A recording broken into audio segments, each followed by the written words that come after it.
Hello, everyone, and welcome to our English Learning Podcast. I'm Mr. Ben, your friendly English teacher. Today, I'm here with my curious and energetic student, Sara. Sara, would you like to say hello to our listeners around the world? Hello, everyone. I'm Sara, and I'm very happy to be here. These conversations help me practice my English speaking and listening, and I always learn interesting things too. Then, what are we learning about today? Today's lesson is called Why Tokyo Trains Are Almost Never Late.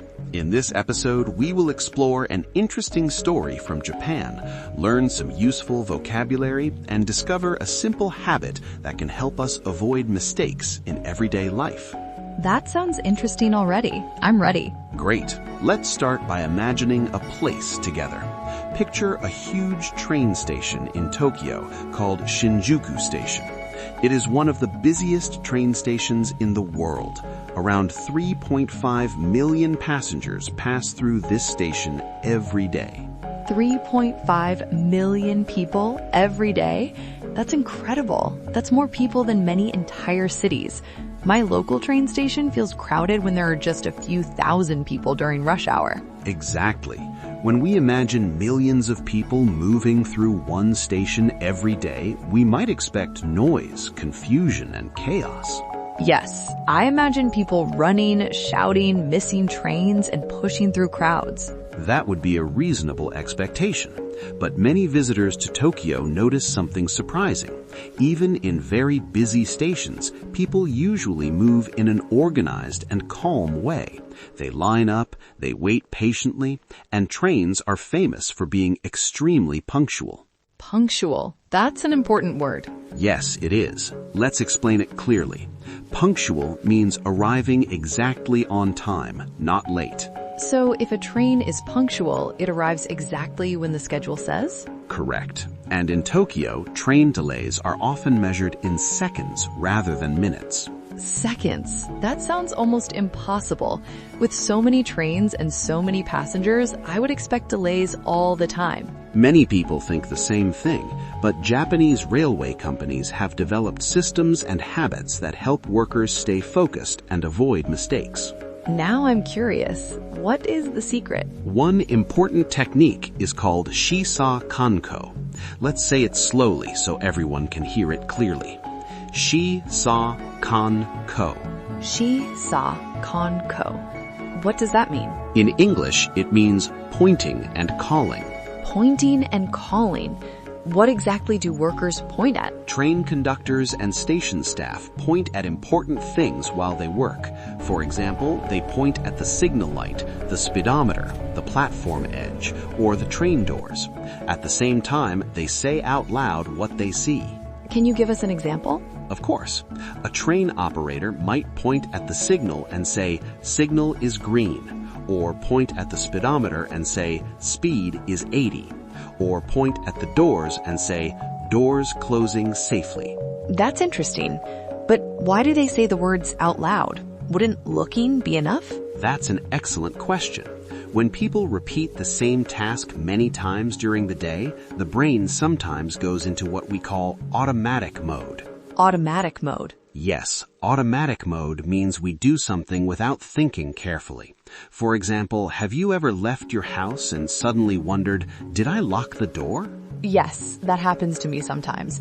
I go back to check the door again because I'm not sure. Exactly. Your eyes probably looked at the door, but your brain didn't focus completely on the action. So pointing and calling helps people focus more then. Precisely. When workers point with their finger and say the words out loud, they use several senses at the same time. They use their eyes, their voice, their hearing, and their body movement. This combination helps the brain stay alert and notice small mistakes. That actually makes a lot of sense. Studies have shown that this technique can significantly reduce human error, especially in jobs where safety is very important. So this simple habit helps keep trains running safely and on time. Yes, and that's why it has been used in Japanese railways for many years.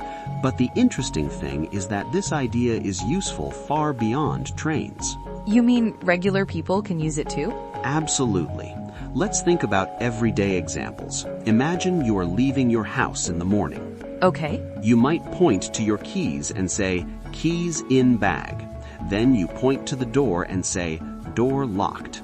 If you have a stove at home, you might point to it and say, stove is off. That's actually a great idea.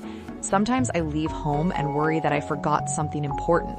Many people have the same experience. By using a small action like pointing and saying the words out loud, you create a stronger memory in your brain. So it's like giving your brain a clear signal. This task is finished. Exactly. And it only takes a few seconds. I like practical tips like that. They're simple but useful. Let's also learn a few useful vocabulary words from today's episode. Good idea. I love vocabulary. The first word is punctual. Punctual means arriving exactly on time. Correct. For example, you could say, my teacher is always punctual, or the meeting started exactly on time because everyone was punctual. What's the next word? The next word is focus. Focus means giving your full attention to something. So if I am studying English and not checking my phone, I'm focused. Perfect example. And the third word is habit. A habit is something we do regularly, often without thinking. Exactly. Good habits can improve our lives in small but powerful ways. I think pointing and calling could become a useful habit. I agree. Let's imagine one more situation where it could help. Suppose you are preparing for work or school. Okay. You might point to your phone and say, phone is charged. You might point to your bag and say, laptop in bag. You might point to your schedule and say, meeting at 10. That sounds like a great way to stay organized. Yes, many successful systems in life are based on simple habits repeated consistently. And today we learned that a small habit used in Japanese trains can also help us in everyday life. Exactly. So let's review what we learned today. First, we talked about Shinjuku Station in Tokyo, one of the busiest stations in the world. Second, we learned that trains in Tokyo are famous for being extremely punctual. Third, we discovered the technique called Shisa Kanko, which means pointing and calling. And finally, we learned that this simple habit can help anyone stay focused and avoid small mistakes. I think I will try this habit tomorrow morning when I leave my house. That's a great idea. Small changes in daily routines can make a big difference over time. And of course, practicing English every day also helps. Absolutely. Listening, speaking, reading, and learning new vocabulary all help you improve step by step. Thank you for learning with us today, everyone. We hope you enjoyed this episode and discovered something useful. Keep practicing your English and stay curious about the world. Goodbye, everyone, and happy learning. See you next time.